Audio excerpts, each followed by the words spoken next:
Yeah. Morning, members. I was just waiting for the doors to close, the kind of the final element of our incarceration. So welcome to the meeting of the the Peak District National Park Authority on Friday, the 21st of March.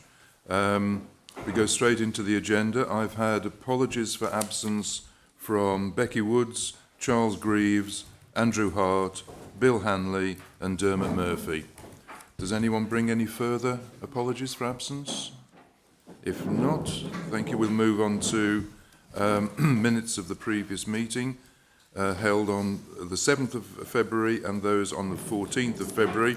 We take those from the 7th first. Are there any corrections that need to be made to that record of the special meeting? Okay, thank you, Linda. We'll make sure that that's amended. Yep. Janet, microphone, Janet. I think it's the first meeting. Item 1925. Is that the first meeting? Yes. It doesn't make sense. The item was as the member.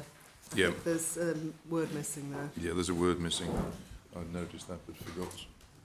Okay. Yeah, that's fine. Thank you.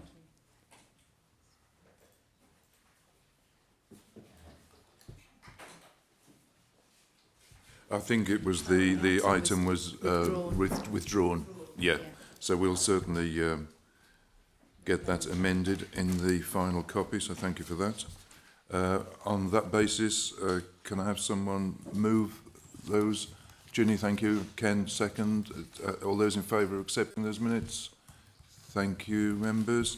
Just moving on to those of the 14th of February. Are there any corrections that need to be made to those? If not, can I have someone move the minutes, please? Andrew, thank you, Andrew Gregory. And second, Martin Beer, thank you, Martin. All those in favour of accepting? Thank you, members. That's unanimous, I think. I've not been informed of any urgent business.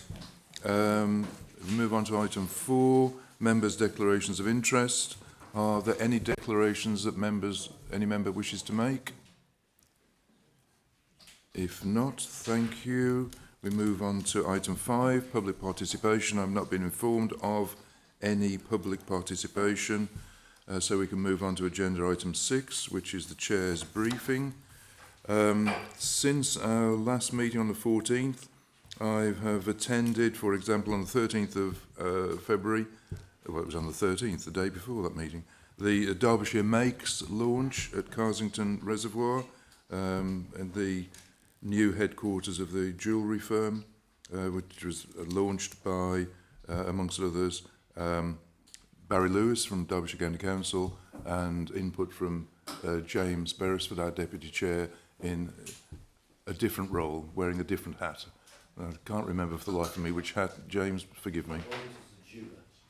It wasn't as a jeweller, no. Chair of the Culture Heritage and Tourism. Yes, that's correct. As chat, as it's known. There were two meetings, one at the very end of February, one at the beginning of March, of the National Park England membership, the chairs and chief execs of the English National Parks, over the funding, what the response should be from National Parks England to the then announcement of the funding cuts in our revenue budgets. There was eventually a consensus. Inevitably, it's a bit like herding cats. That's not to denigrate our other national park colleagues. It's just different pressures in different national parks sometimes result in different emphases that need to be taken into account. But nevertheless, a document, amongst other things, expressing our disappointment at the cuts to our budget was sent off to DEFRA. Since then as well, we've had a chairs and vice chairs meeting with the chief exec, discussing a range of issues to do with the management of the National Park and the National Park Authority. And then on the 4th of February, myself, the deputy chair and the chief exec attended a day-long workshop in Newcastle on Tyne under the auspices of National Parks UK on the branding of UK-wide national parks. There's a workshop also being held, that was essentially for the northern national parks, so representatives from Scotland, from Ururi and from the northern English national parks attended. There was another meeting, I think at the beginning of this week in Bristol, for the southern national parks to get their whole flavour for the consultants as to how and in what way branding of UK-wide national parks should carry on. And the report on that will, we believe, at least a taster will be given at the excuse me, National Parks UK conference that is being held here in the Peak District at the end of April, beginning of May. So we'll be able to report back on that further. Just note as an aside that Phil is the lead chief exec for comms for that area. 18th of March, there was a governance working group meeting looking at, would you believe, governance, but particularly the role and structure of our committees, with particular reference to programmes and resources. We anticipate that a paper will be coming to the May meeting of the authority for consideration for some changes. I shall say nothing more, just leave that as a teaser hanging in the air. And then yesterday, again, Deputy Chair and Chief Exec and myself attended the launch of the White Peak Loop by Derbyshire County Council at Cromford Mills, which was quite a positive event, attended by, amongst others, the Mayor of Emka, and who said a few words. Barry Lewis said quite a lot of words, with a PowerPoint presentation that did go on for quite a long while, but was quite interesting. It's not a criticism, it's just a report. Oh yes, Sir Richard Fitzherbert also made a presentation. So it's interesting, amongst other things, not least in response to a query from one of the attendees, 90% of the loop is available for horse riding. I just thought you'd be interested to know that. But it is quite a significant and substantial amount.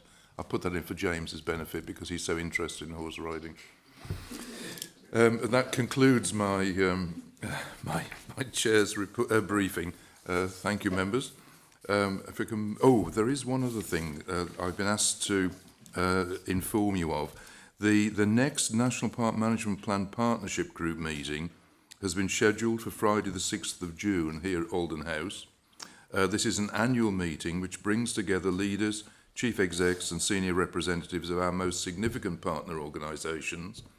The 16 members on the authority that who represent county, district, city or borough councils will receive an email to inform you of who in your organisation has been invited, and we would appreciate your assistance in encouraging their participation at this strategic annual meeting.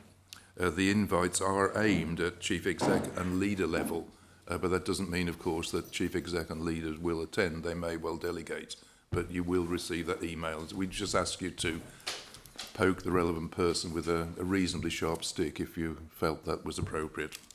So thank you for that, your indulgence. We move on to the chief exec's report. Phil. Thank you. Good morning, everyone. Just a few things to update from my report. So when it was written, we were unsure what the exact funding settlement would be. We still haven't heard anything definitive. So the numbers that we are working on are indicative.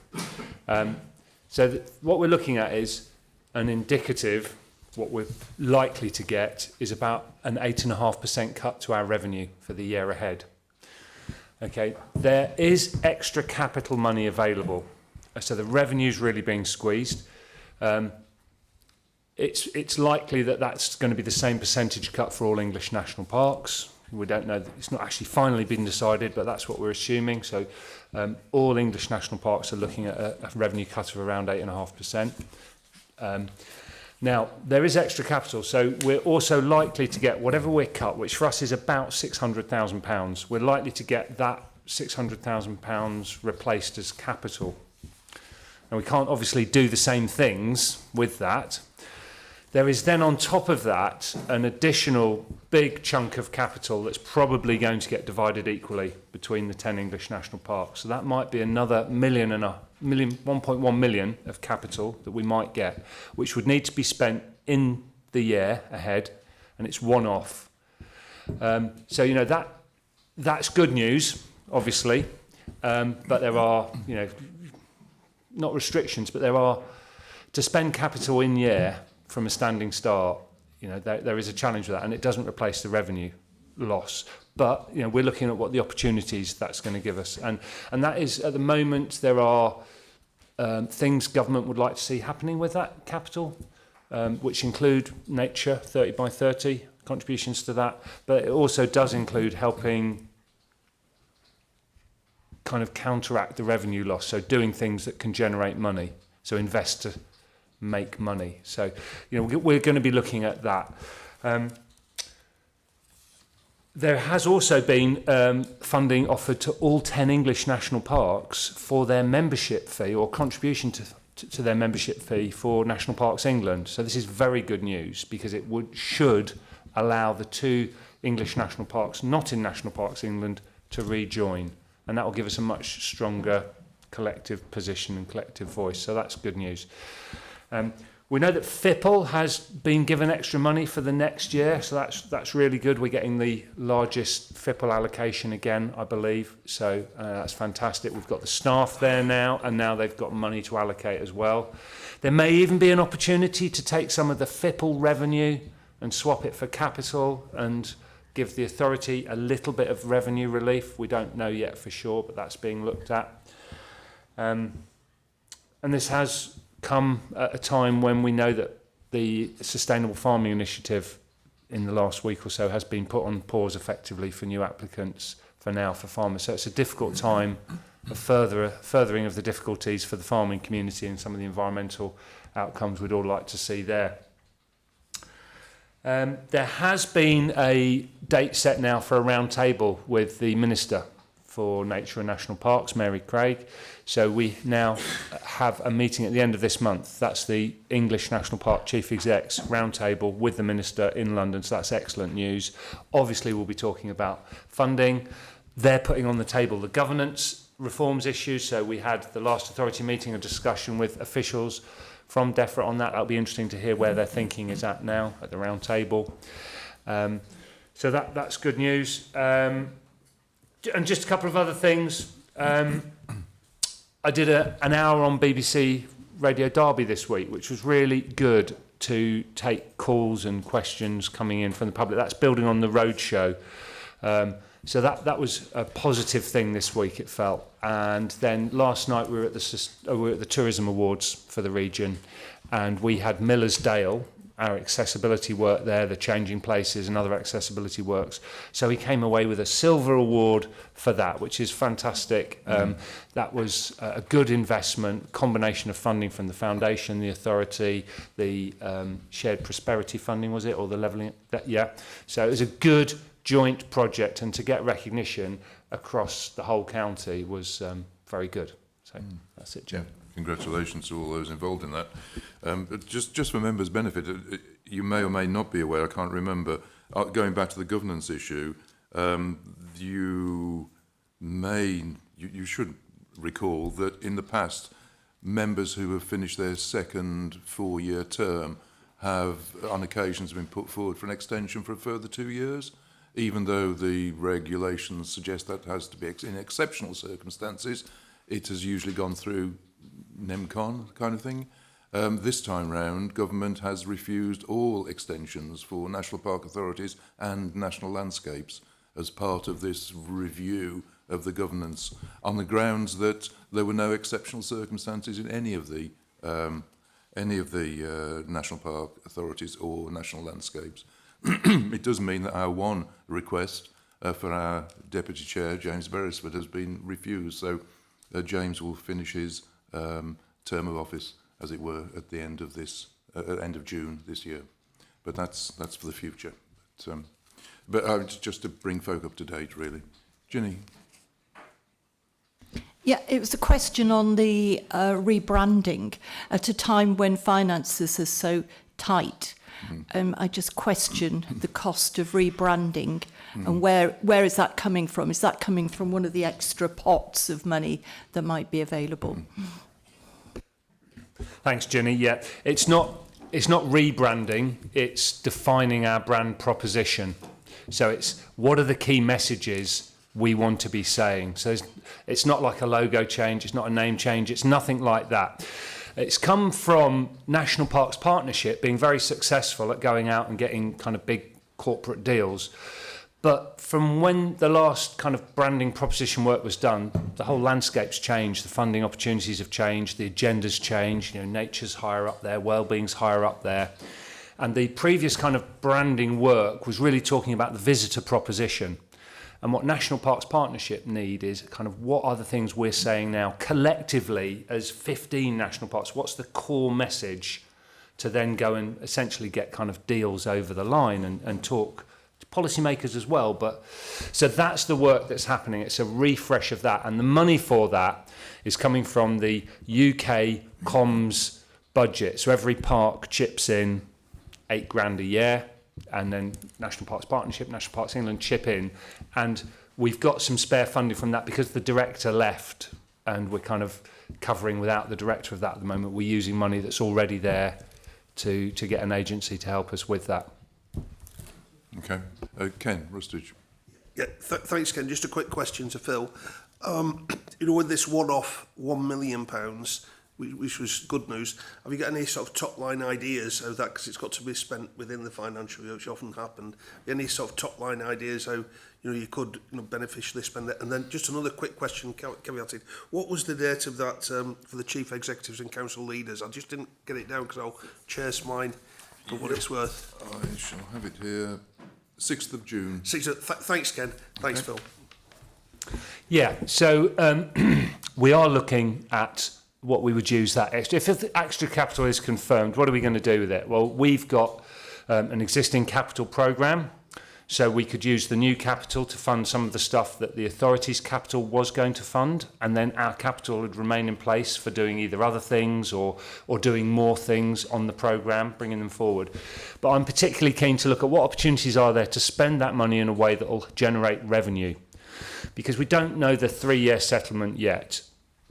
But it's unlikely to be better than what we're getting now. So actually we need to be looking at building more revenue ongoing into the future. And I've charged Hannah and the team with going out and looking at what opportunities there may be to spend this money in a way that will fit with our purposes, obviously, but potentially generate some revenue. So it's too early to say yet what those ideas may be, but I think I'll leave it there because some of that's going to need a bit of working up. And Thanks. Thank you. Andrew? Gregory? Thanks, Joe. It's just really a comment on Phil's report, just really to say that, well done, Phil. You've got many, many talents, but I didn't realise you also had a crystal ball amongst them. And so excellent work in dealing with the restructure ahead of time without the news, the bad news, obviously, in terms of the grant cut. And thank goodness you did that, because obviously it continues to put the authority in very good shape. You should think about in your spare time possibly doing some lecturing. You could do with talking to some of our clients about how to run their businesses better, because in terms of the way in which you're running the authority, you certainly give me absolute assurance that we're in the right place. Thank you very much. Well, thank you for those kind words, Andrew. He's quite good, isn't he? Yeah. I think we'll keep him on. Yeah. Okay, thank you for that. Let's move on now onto the decision-making items. Agenda item 8, the AMP 8, 2025 to 30 landscape scale peatland restoration programme. And Matt's here to answer any questions, but I think I suggest, unless you're desperate to make any, are there any additional comments that you wish to make on the back of the report, Matt? Assuming that members have read and... Yeah, only that I think it's just a really positive determination from Ofwat, frankly. And it'd be great for the authority to try and take advantage of it. Yep. Thank you. It seems to me something of a no-brainer. But do members have any comments or questions? Janet Dugdale. Yeah, thank you. As you'll have seen in the paper, this sort of thing normally comes to Programmes and Resources Committee. It's just timing-wise means that it's come to authority. We have seen this sort of thing before, requests to take lots of money from the utilities for moorland restoration. It's always a good news story. We're always delighted that this comes forward because it can achieve such positive outcomes for not just habitat restoration, moorland restoration, flood management downstream as well.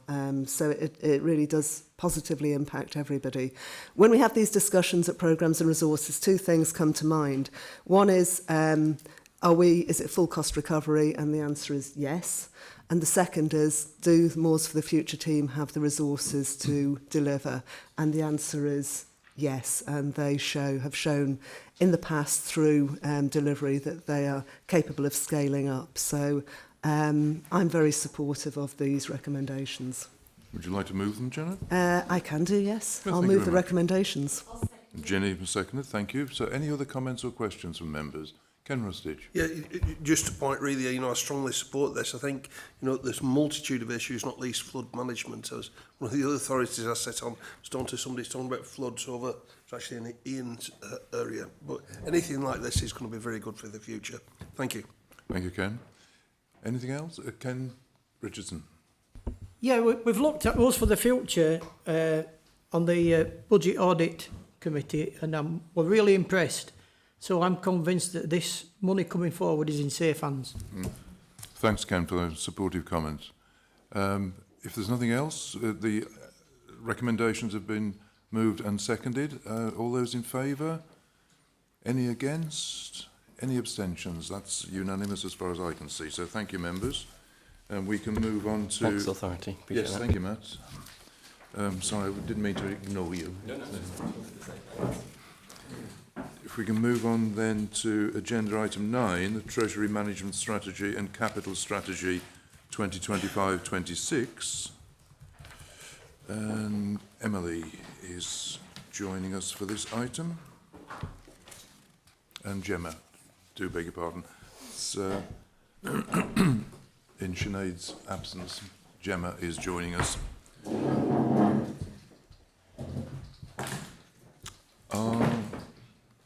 Beg your pardon. It's like a tennis match. Are there any additional comments to the report? In which case, members, any comments or questions regarding this paper? Janet Dugdale.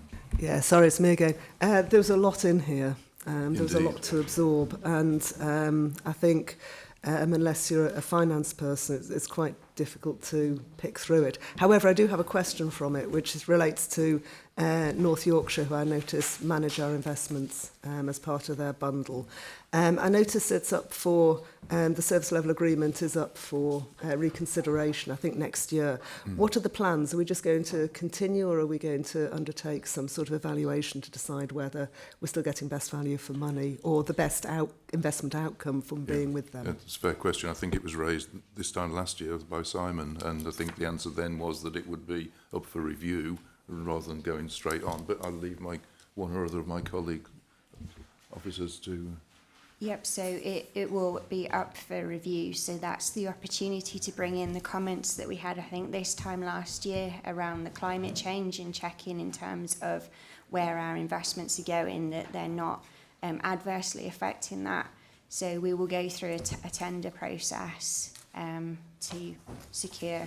It may well end up with the same conclusion, you just never know, but it will be an open process, the same as all of our procurement processes here. Okay. Any other comments or questions, members? In which case, Mandy. It's a curiosity question. Just looking at the investment policies, how do they align with the park's mission and risk tolerances? I'll pass that question on. Who's most appropriate? Gemma?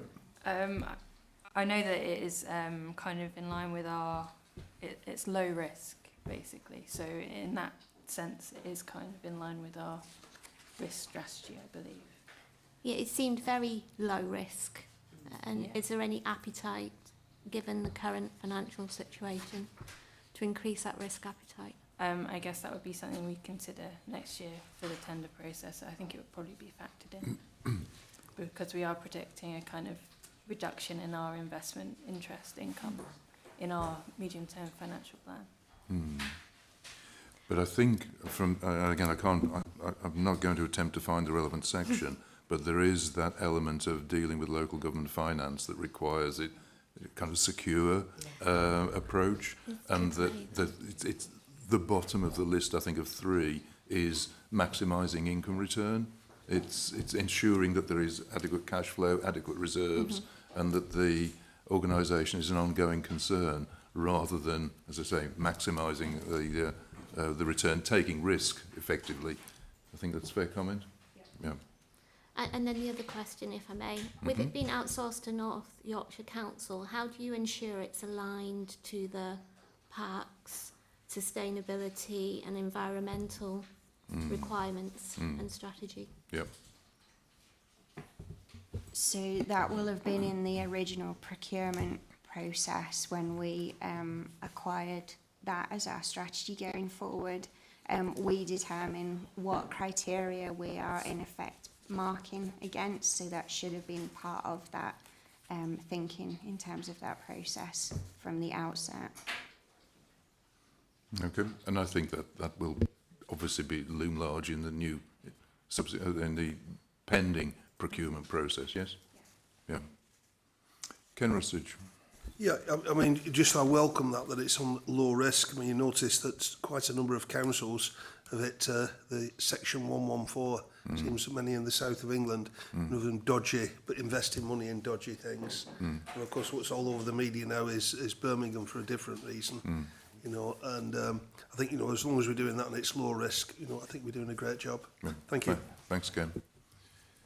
Any other comments or questions? If not, the recommendations are before you for this item. Can I have someone to move that recommendation? Andrew Gregory, thank you. Second. Janet Dugdale, thank you. All those in favour? Any against? Any abstentions? 1 abstention, thank you. In which case we can move on to agenda item 10, Revenue Budget 25-26 and Medium Term Financial Forecast 25-26 to 28-29. I've just got to find the right place in my papers. 115. Yes, there we go. Are there any additional comments to this paper? If in that case, any comments or questions, members, on this document? If I shall, Simon Thompson. Yeah, just a couple of questions. We're making the assumption in the medium-term plan that the grant will revert to 6.7 million, and I just question whether that's a prudent assumption. I just think it would be better as a base case to assume flat year on year and see what impact that has. And related to that, I'd just like to understand the thinking behind dipping into our reserves to cover, you know, virtually the entire shortfall in the income this year, rather than taking cuts, preserving the reserves in recognition that it may get even worse next year.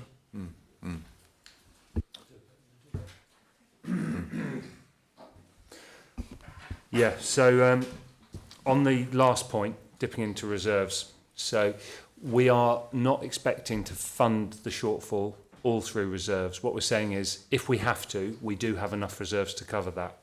We will be making in-year savings, so we're going to use much more kind of vacancy freezing. That's the most obvious one. So we're being much tighter around, well, it's called vacancy control, so we've not got a flat freeze, but we're being much harder on that. We're also potentially going to capitalise some of our current revenue spend, as long as it, so DEFRA are setting out what you can capitalise. So this, the loss of revenue, we're getting the same amount of capital to replace it. Can we use any of that capital to, Offset, sure. offset. So they'll probably, we reckon about maybe 100,000 of the 600. Then there's the ongoing freezing. Then there's potentially getting some of the revenue from FIPL as well and doing that. And then there's what we might generate as extra income from the capital. So all of those things combined mean we're not going to spend, or very unlikely to spend, all of the shortfall from our reserves. So that's on, hopefully, some assurance on that.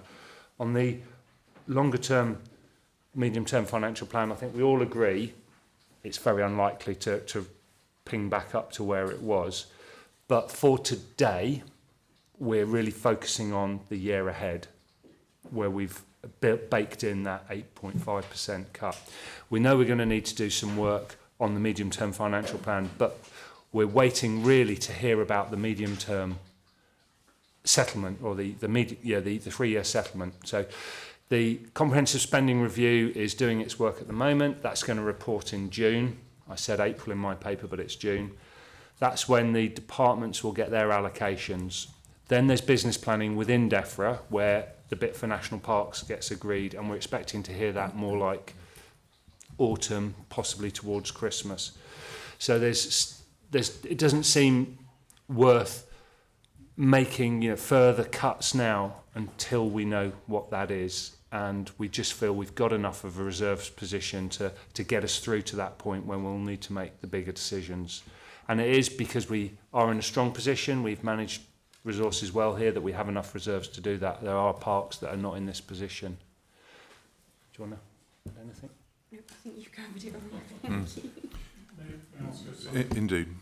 Yeah, that sounds very sensible. I mean, I suppose as a principle, I would, if we were going to dip into reserves, it would be good to use it on income earning capital projects rather than funding day-to-day operating costs, because otherwise we're potentially on a sort of death spiral here. So, but obviously you'll need to manage us between the revenues and capital expenditure. I totally agree with you, and it's painful to have to use reserves to just fund revenue shortfall. But where the organisation's been with recently going through the very difficult restructuring, literally in the same week as kind of announcing all the redundancies, to then hear what the new settlement was looking like, I didn't feel it was right for the organisation to straight away go into another cost-cutting exercise. Let's wait until we know what the longer-term position is. So I do totally agree with what you're saying. It was just kind of a judgment on when we go with it, not that we're going to have to not do it. Yeah, and it's in the context as well, obviously, that this is the current financial situation for this coming financial year is a one-off. We just don't know what the subsequent settlement will be. So I hope, won't be surprised. It was exactly the same question I asked when I saw and received much the same answer. But Janet Dugdale. Thank you. I think first of all I just want to congratulate the officers who've put this budget together, because I think it's shown some real I'm not going to use the word creativity because they're accountants, but some real lateral thinking about how do we squeeze the pips to get the best outcomes we can from the increasingly limited resources the national parks are being given. And we all have views on the fact that that's not necessarily a good thing to be reducing our budgets this way. But I do think the principles of how this has been done is absolutely right. We can't consider things further ahead in time than what we're doing with this in this budget. So I just think they've given the authority hope through this budget that they wouldn't have been able to do otherwise. So I just want to congratulate the team. I do question the pay award estimate. Does seem a little high, given what's happening in the wider sector, but it does allow some prudency within the budget. So just to say thank you to the people who've been working very, very hard on this budget to put it together. Yeah, thank you, Janet. I'd certainly endorse that. Just as a slight aside, I did attend senior management team meeting 2 or 3 weeks ago when the budget cut was being considered and how it might be saved, and officers are reduced to almost how can we save £100 here. It was certainly how can we save £1,000 here. It's that level of saving that is being required, and is being sought. I mean, it is that difficult. That's just as an additional comment to those that have already been made. Okay, any further questions or comments on this paper? In which case, can I have someone to move the recommendations, please? Janet Dugdale, thank you. Seconded. Ginny Priestley, thank you. All those in favour? Any against? Any abstentions? Thank you, members. We can move on now to agenda item 11, Authority Plan for 2023-28, the Year 3 Look Forward. Now, who's taking that? Sarah, yes.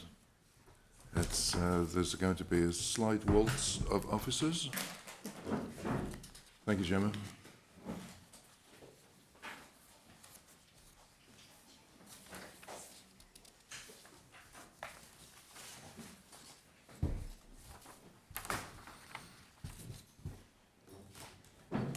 Thank you, Sarah. Is there anything additional to the paper that's been presented? No, that's it. Okay, thank you. So, members, any comments or questions on this paper?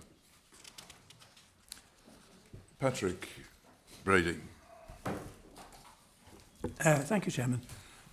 Two quite separate points, actually. On the page 3 of 5 of the table, page 133, North Lees Estate. I see in the capital programme we've got something like £1 million to be spent next, £1.5 million to be spent next financial year. I've got that right, yes, on doing something on the North Lees Estate. I'm not quite sure what it is. But I presume that's going to be based upon an estate plan to be finished in November of this year.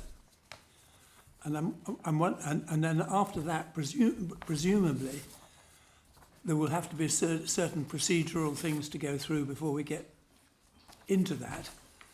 And I'm wondering how realistic these dates are in terms of the spend that we're anticipating, is one question, if you understand what I'm trying to get at. Mm-hmm. The other one is quite a completely different question, which is on page 134. I'm not understanding entirely what the word profile means in the context of the objective F and the support of the governance working group, when it talks about reprofiling. But does that just mean implementing, or does it mean something different?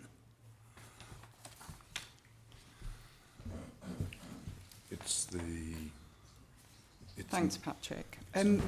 So I'll hand over to Hannah, who can pick up your North Lees question, and then we'll go over to Emily to pick up the governance question, because they're better suited than me.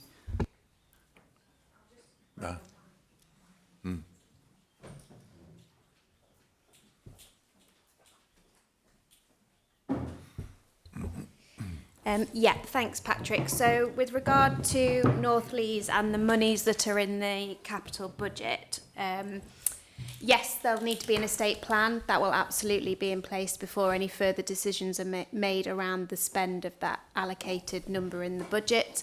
And then there'll be also sort of in tandem with that will be hopefully an HLF bid for some of the wider development works that we may wish to consider at the North Lees estate, which then ties into that number that's in the capital budget as a potential spend. Will there be any sort of consultation, widespread consultation on the future of the North Lees estate? Yeah, absolutely. So that's happening anyway as part of the Spanish Forum, which I sit on and go to, and also we'll engage with people at the MC, Parish Council. That will all be formulated and drawn into the estate plan. Yeah.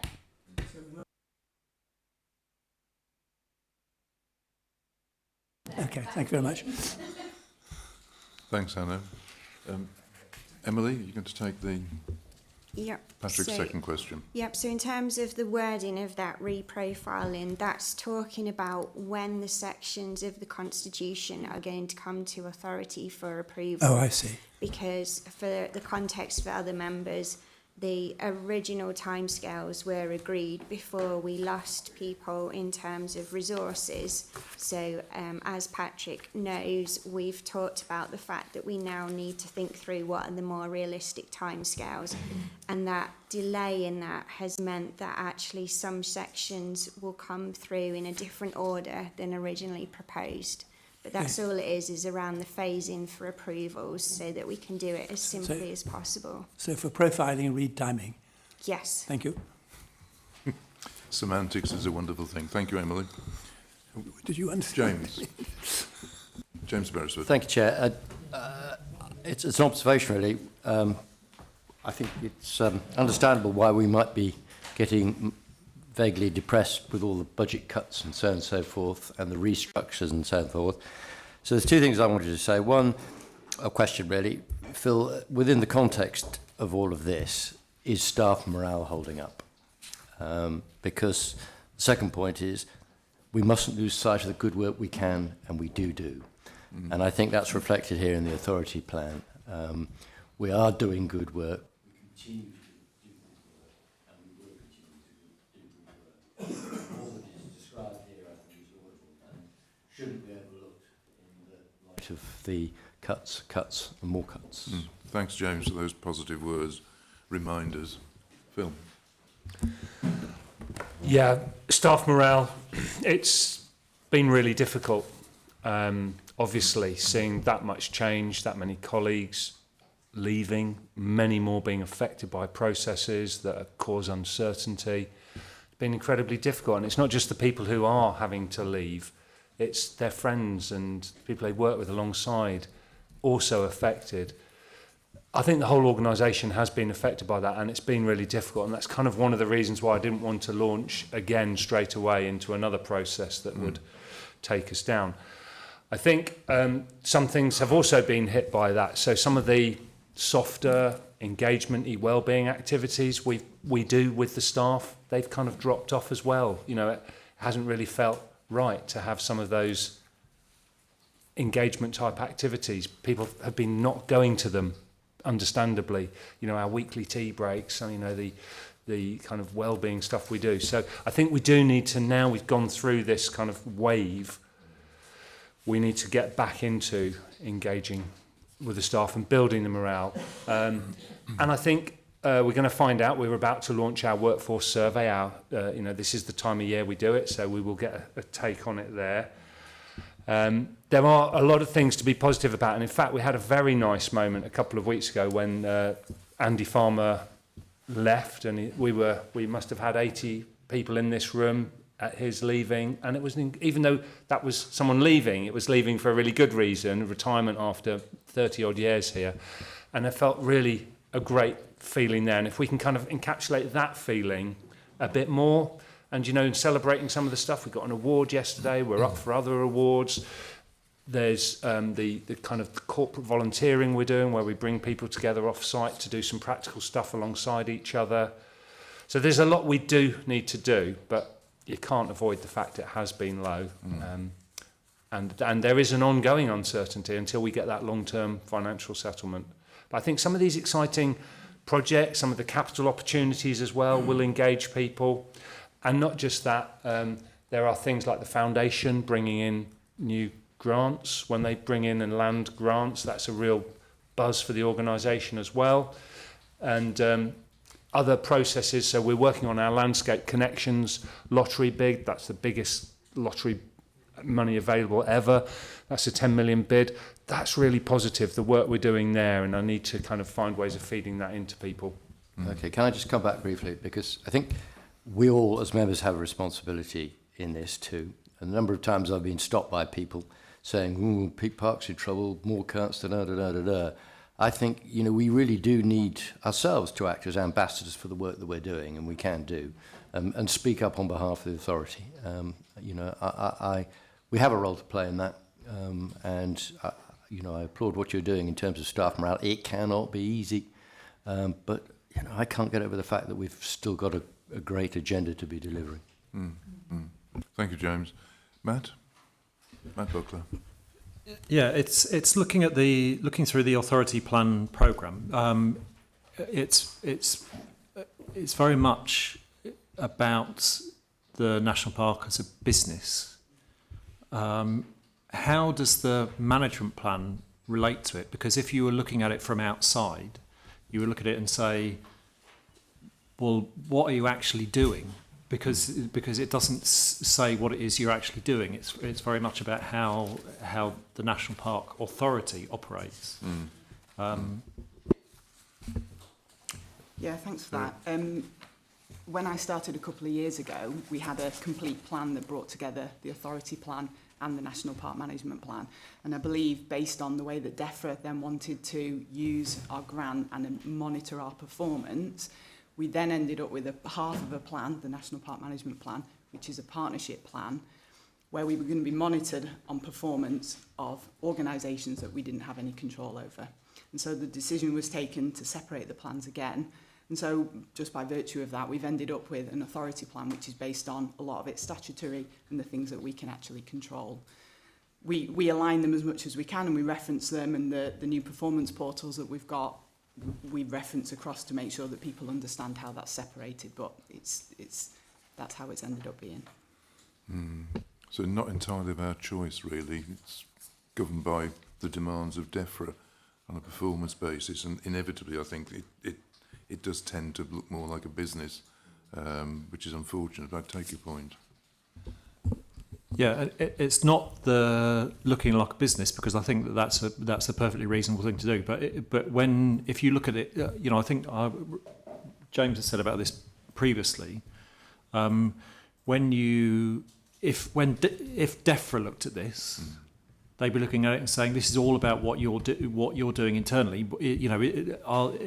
When actually there should be more. I think there should be more consideration of the things that we're doing and facilitating, because that facilitating role is really important, and isn't in here. And I know that it's stuff not within our control, but it is within our control to facilitate. It's not necessarily within our control to deliver the outcomes of that facilitation. Emily, to respond to that? Yeah, just to help. So in terms of the visibility, as members know, the management plan has 4 aims, and the authority plan focuses on our 5th aim, which is around those enabling functions. So in terms of the facilitation, that is visible, but it's visible within the management plan. So again, that's why we come to members regularly with updates on that as well, because it's as critical for us as the authority plan, but because of reasons beyond our control, we've had to split the 2 out, which means that sometimes there is that perception of a disconnect between the 2, but what you're looking for would be within the management plan. And I think I'm right in saying that we'll get an update on that to the next authority. So that will be where you can see much more of that visibility of what we've done in partnership with others, but also to those 4 aims over and above the enabling one. Okay. Is that okay, Matt? That's as it is. Indeed. An air of resignation almost. Okay. Any other comments or questions, members? If not, the recommendations are before you. Can I have anyone? James, Andrew, seconded. All those in favour? Any against? Any abstentions? Thank you, members. That was unanimous. We move on to agenda item 12. No reports from outside bodies have been submitted, but Martin Beer is just going to make a brief verbal update on his something from the Local Access Forum, on which he represents us. Right. Martin. A couple of things which I think members should be aware of, which came through the Local Access Forum a few weeks ago. One, there was a presentation from Severn Trent on open water and swimming, and they're currently experimenting with Carsington, but are thinking about Ladybar. Carsington's outside of the national park, but Ladybar is very definitely in it. Afterwards, I talked to the Severn Trent representative and pointed out the issues over car parking, and he said if anything happens at Ladybower, that would be taken into consideration. The other thing which I think members should be aware of is that the Local Access Forum has made representations to Derbyshire County Council over reviews of rights of way, and currently, apparently, Derbyshire County Council deal with applications for new rights of way or changes in rights of way strictly in order of which they were presented to them. What the Local Access Forum would like them to do is to prioritise based on usage and importance. So things like potential bridleways would be prioritised above small footpaths, for example. That's it. Okay, thank you for that update, Martin. Presumably minutes from the LAF will be available if anyone wishes to peruse them in future at some point. Yep, okay. Yeah, we take minutes for it, so there will be. There will be, okey-doke.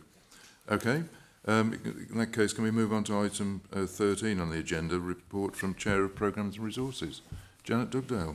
Thank you. My report is that there hasn't been a Programmes and Resources Committee since the last authority meeting. Short and to the point, thank you. That was your comment. Thank you, Janet. Agenda item 14 in that case. Patrick Brady, report from Chair of Planning Committee. Yes, thank you, Chairman. I think no particularly exciting applications over the last two meetings. There is an expression which I learnt in the West Midlands, which is that one of the problems with having planning policies is it stops you making the right decision. There have been 3 such applications, in fact, over the last 2 meetings, where we have approved a new house at Newhaven, which would normally have been refused because it was needed for local needs and so on. But because this house was going to be used as part of the big factory estate up there, that was thought to be okay. Equally at Newhaven, we had an application to convert a touring part of a large caravan site to a permanent facility for caravans. Again, contrary to policy, but officer recommendation was to permit it because of the advantages that it carried. And then at Elton, a difficult one actually, where normally an empty chapel or building of that sort would have to go on the market to try and find an alternative local use rather than being converted to housing. But the committee took a common sense view which said that particular chapel was now so closely related to the house that it's next door to that it would make no sense for us to go out looking for alternative uses, and it is decided to permit that, although the officers are referring it back to the next meeting. Also, of mild interest, actually, we had a barn conversion. The barn itself had a large corrugated iron structure attached to it, and the application was to not only to convert the barn, but to make use of the area with the corrugated iron structure for something that looked very similar in order to provide enough accommodation for the family. Normally, we would have sort of talked in terms of new stone extensions and so on. But the committee took the view that actually we've got to be a bit more imaginative about the use of materials in this modern day and age. Everything can't be of stone. This made sense. It replaced something that had been there for decades and decades. And I think it's starting a debate which we will have over the next couple of years with our local plan about how far we insist on everything being stone, dry stone, all the rest of it, and how far we can explore the use of new materials. Thank you, Patrick. If we can move on then to agenda item 15, which is the considering the draft motion to exclude the public from the meeting ahead of the Part B item at agenda 16.